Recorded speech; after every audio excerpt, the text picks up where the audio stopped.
Hi, I'm Kelly, and today I'm here to talk to you about one of my favorite crops, garlic. It's such a joy to grow this wonderful crop. I love harvesting it, I love eating it.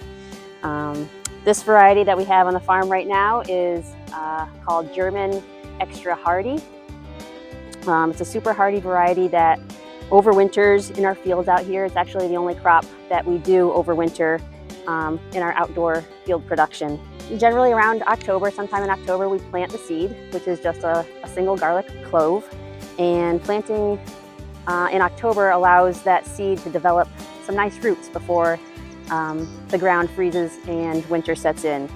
So the clove will hang out there for most of the winter, hopefully under a nice bed of insulating snow, but we do also put down a pretty thick mulch just to ensure that there aren't any issues with the freezing and thawing.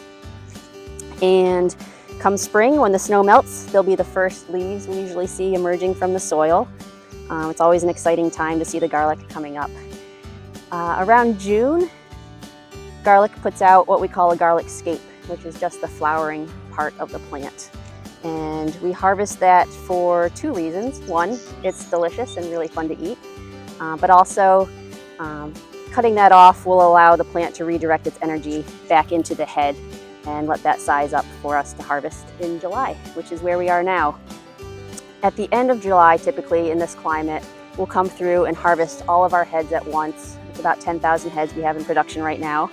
And those we cure in our greenhouses for long-term storage, so we can enjoy them all winter and even into the spring.